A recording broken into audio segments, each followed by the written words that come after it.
As snakes emerge from hibernation, mating not eating is usually first on the menu, depending on the species. Snake sex can occur right after spring or continue throughout the summer into late fall, depending on the species. Some males fight for the right to have sex with the females, as with garter snakes for example. Some snakes mate multiple times a year, while others do not. Black rat snakes mate once every 2 to 3 years in cold climates and once a year in moderate ones. Pictures of snake mating lends credence to the idea that snake reproduction among certain species has all the makings of an orgy. Take for instance the common garter snake.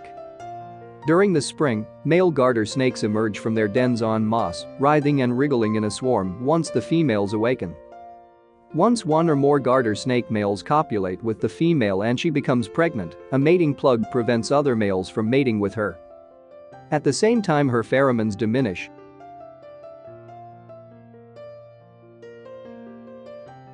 Before we dive too deep into this video, here is the snake in question, Lucy, the fire clown female that laid her clutch, and it's her second clutch here.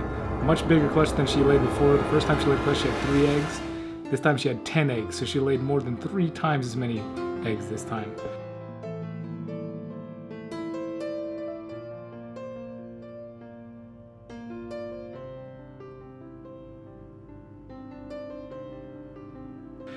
Obviously we're going to talk about the complications that happen with this, but I did want to start off with showing you that she's here recovering.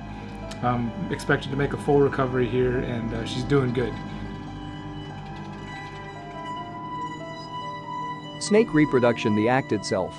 Snake genitalia is not on the exterior of their bodies, as it hides inside a pocket near the base of the tail called the cloaca, which also houses their liquid and solid waste system. The male's genitalia hemipenes consists of 2 joint penises, with each penis affiliated with a single testicle, giving it a forked appearance. Male and female snakes become entangled during sex, wrapping around each other during the act. Once the snakes finish coitus, they go their separate ways. Among timber rattlesnakes, mating occurs from the middle of July through October, but females store the sperm through the summer into the end of fall.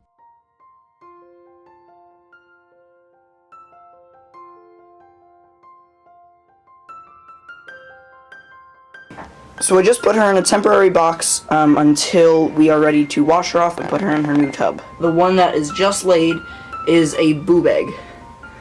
So it's not a slug, but it's not infertile. I can actually see all the veins and everything because it was just laid, so it's super thin. By the way, it is around 1:30 right now. So she started at 9 a.m. this morning. Oh, I might have spoke too soon.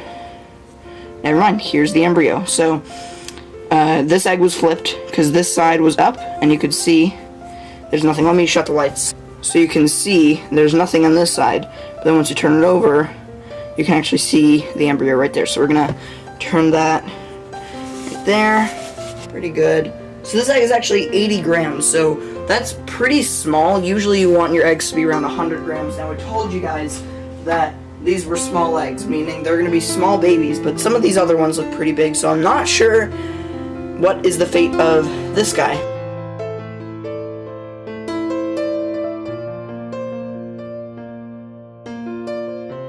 When baby snakes are born live, as is the case with viviparous and ovoviviparous species, they are completely on their own from day one. There is no parental protection in the snake world. The babies go off on their own shortly after birth and must fend for themselves.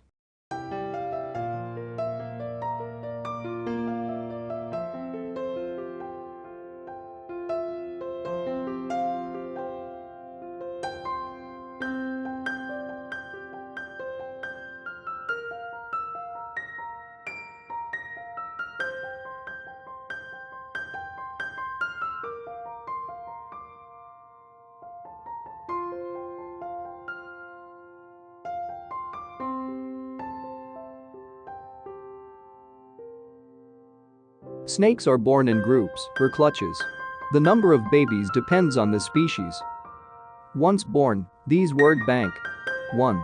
Oviparous O, long oviparous. 2. Ovoviviparous O, long ovo, long ovi, long iviparous. 3. The viparous long Tanvir'z clutches are most often left to fend for themselves. A unique trait of snake breeding is that a female snake may breed only once with a male, but she may have up to 3 clutches. This is possible because many female snakes are capable of storing the male's sperm inside them until they are ready for another clutch.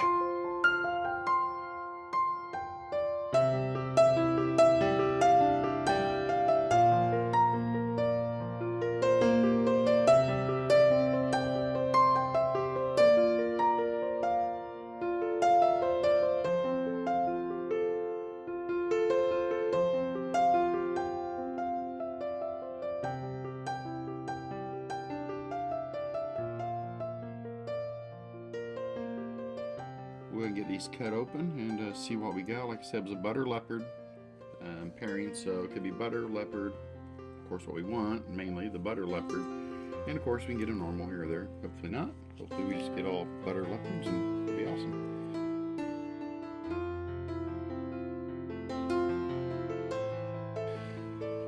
And like always, they get their little head stuck. I'd actually started already cutting this one open. We was doing the video, and for some reason the camera just stopped recording, so luckily it wasn't too far into it and we just kind of reshot it. Can't just tear this. There we go. Alright, give him some freedom there. And get his little head back in.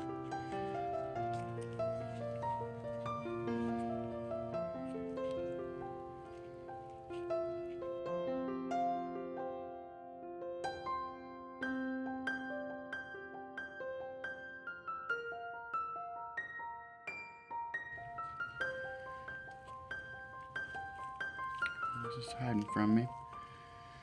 Or some of these are going to be a little hard to tell. Well, if I had to guess, especially with that little head pattern, I have to say I think this is at least a butter, but it may also have some leopard in it. That pattern is pretty wild on it. Some of these we'll have to wait till they come out to really kind of get a full look at them, see if there's any striping on the tail and some different things like that. So we'll know more when they come out, but regardless, pretty cool looking little baby. It's definitely not a normal, so I guess we might as well take this one out while he's got his little head poked out. Get you out of there. I'm trying to save him.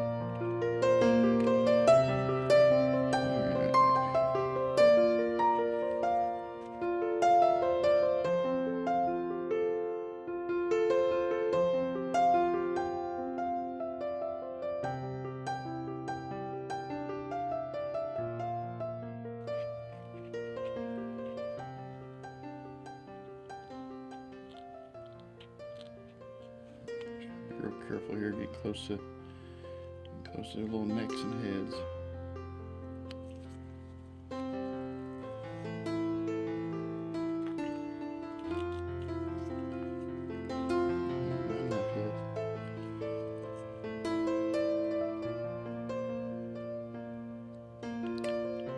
Well, give me a second, we'll get you over there.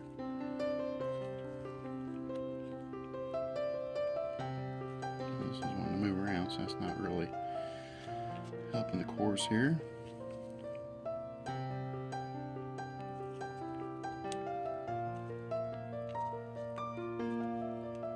Sorry if you have a hard time seeing, but trying to get its little head out, and it's